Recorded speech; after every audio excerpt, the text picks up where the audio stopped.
Ça t'est déjà arrivé de te sentir triste, mais sans vraiment savoir pourquoi?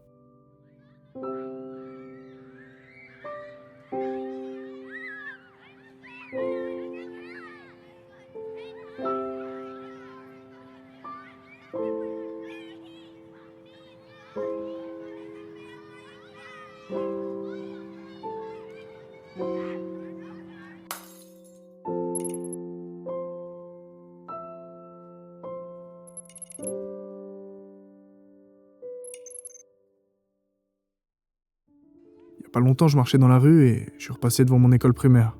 Et c'est comme si le son des cloches m'avait ramené des années en arrière. C'était un peu étrange parce que d'un côté c'était beau, mais de l'autre, c'était aussi douloureux.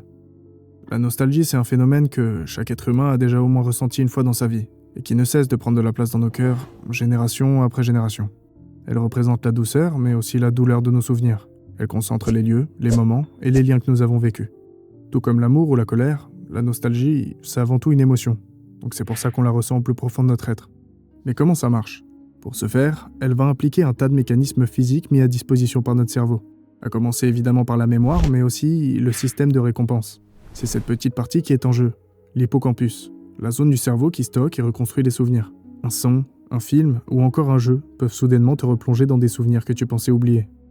Une fois que le déclencheur est lancé, il va alors creuser dans ta mémoire, retrouver un fragment de ton histoire et reconstruire la scène de zéro.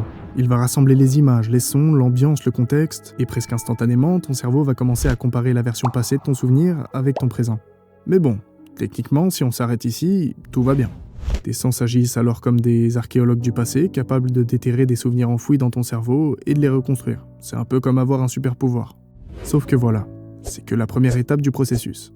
Dans la seconde partie, une autre zone du cerveau va rentrer en jeu, l'amygdale. Son rôle est simple, elle va réveiller l'émotion qui était stockée avec ce souvenir. Et c'est d'ailleurs pour ça que la nostalgie mélange souvent la douceur avec la douleur. C'est littéralement un étrange cocktail d'émotions, comme une valse entre le plaisir et la tristesse. Une fois que ton cerveau a reconstruit les souvenirs avec les émotions qui lui sont associées, il active alors le système de récompense. Et c'est à ce moment-là qu'une molécule bien connue entre en scène, la dopamine. C'est elle qui peut provoquer cette sensation de chaleur émotionnelle, ce petit frisson, ce sourire involontaire ou parfois même des larmes. Personnellement, c'est un véritable fléau de nostalgie qui s'abat sur moi à chaque fois que j'écoute les musiques de Minecraft. Ça peut paraître bête pour certains, mais moi, ça me ramène loin, très loin en arrière. Et en réalité, c'est pas vraiment la musique en elle-même. Peut-être même que c'est pas le jeu non plus, parce que Minecraft pourrait très bien être remplacé par autre chose. Pour d'autres, ça serait de rentrer sur un terrain de foot et de sentir l'odeur du synthétique chauffé par un soleil d'été. Pour certaines personnes, ça serait une visite à Disneyland qui leur rappellerait alors les premiers pas qu'ils ont fait dans le parc. Dans le fond, c'est pas vraiment ces lieux, ces jeux ou ces créations qui nous touchent. C'est une époque de notre vie, une période où tout était différent. Une période où les journées semblaient plus longues, les problèmes semblaient plus petits, et où certaines personnes faisaient encore partie de notre quotidien. Les sons, les films ou les lieux, en vérité, c'est que des clés.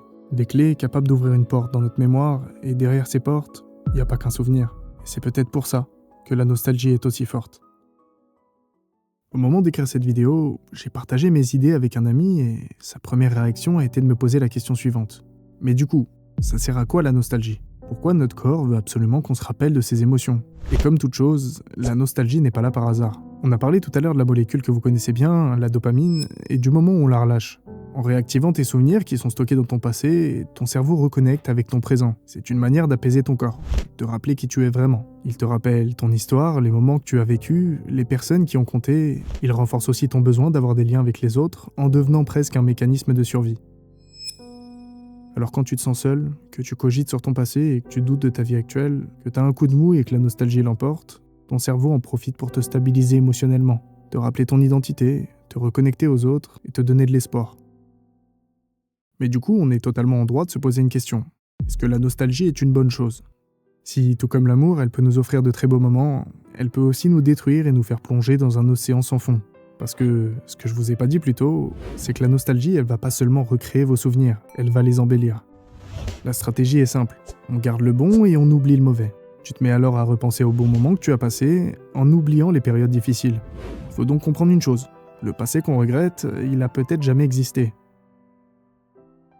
Et ce phénomène, il a un nom, le fading effect bias. Je sais pas si je le prononce correctement, mais en tout cas, il fait peur. Ce phénomène n'a qu'un principe, les émotions négatives s'effacent plus vite que les positives. Le résultat, il est simple. On va idéaliser des souvenirs qui n'ont jamais été vécus comme ça. Et c'est exactement ici que le danger commence. Pour ce passage, j'aimerais que tu fermes les yeux 2 minutes. Que tu imagines ce moment où, sans prévenir, quelque chose te replonge ailleurs. Pas un souvenir précis ou une image claire, juste une sensation. Comme si pendant quelques secondes, t'étais plus vraiment là. Et tu ressens un truc étrange, un mélange difficile à expliquer, ni totalement triste, ni totalement heureux. Tu sais juste une chose, que c'est important pour toi. C'est comme si ton cerveau essayait de te rappeler quelque chose. Pas forcément ce que tu as vécu, mais ce que ça représente. Et pendant un court instant, tu redeviens cette personne que t'étais avant. Je te remets dans le contexte. On est au début des années 2000 et tu rentres de l'école. Tes parents te demandent de t'asseoir dans le canapé et ils sortent une boîte qui était cachée sous le lit. Tu la regardes bien, tu la retournes dans tous les sens et tu vois 3 lettres sur cette boîte. T'ouvres les yeux, t'y crois pas au début mais tu la reconnais. La nouvelle console de chez Nintendo. C'est la Wii. Tu te dépêches alors d'ouvrir la boîte, tu la branches à la grosse télé cathodique et là, tout commence. Avec cette console, tu vas vivre des moments inoubliables. Tu vas jouer pour la première fois avec tes parents qui sont pas forcément dans le jeu vidéo, avec tes amis, tes cousins, et tu vas forger des souvenirs qui vont rester gravés tout au long de ta vie. Mais voilà, le temps passe et on est maintenant en 2026. Tu n'es plus l'enfant que tu étais, tu as grandi, tu as vécu et tu as des responsabilités. Et puis un jour, en rentrant du travail, tu passes devant une boutique. Tu te balades dans les rayons et tu la vois. La même boîte. Un peu abîmée, un peu poussiéreuse, mais c'est elle. Et d'un coup, tout te revient. Les rires, les moments en famille, les soirées dans le salon, tous ces souvenirs que t'as forgés. Et sans réfléchir, tu l'achètes. Peu importe le prix, t'as même pas regardé l'étiquette, parce que c'est pas vraiment la console que tu veux au fond, mais ce qu'elle représente. L'achat compulsif par la nostalgie, ça reste un problème. Si on se focus absolument sur le fait de racheter le même modèle de voiture qu'on avait à l'époque, ou alors la maison dans laquelle on a vécu, ça peut très vite devenir un énorme problème. Comme on a évoqué en début de vidéo, la nostalgie, c'est avant tout une émotion. Et comme toute émotion, on doit apprendre à la contrôler, pour ne pas nous laisser submerger. La nostalgie, c'est pas forcément regretter le passé, c'est aussi comprendre que ces moments ont compté. Alors ne sois pas triste que ça soit terminé, mais sois heureux d'avoir vécu ces moments. Ce qui est drôle, c'est que, aujourd'hui, quand on parle de nostalgie, les gens pensent directement à quelque chose de triste. Alors que le mécanisme physique de notre cerveau nous emmène vers une direction totalement opposée. Alors la prochaine fois que vous vous sentirez triste, n'oubliez pas que c'est juste votre corps qui essaye de vous rappeler quelque chose. Il essaye de vous rappeler que vous êtes vivant, que vous avez vécu des bons moments et que, pour cela, vous ne devriez pas être triste, mais plutôt reconnaissant. Parce que si vous ressentez de la nostalgie en voyant ces moments, c'est qu'il valait la peine d'être vécu. Alors écoutez votre corps, laissez-vous un peu d'espoir et, si c'est arrivé, qui sait ce qu'il vous reste à vivre.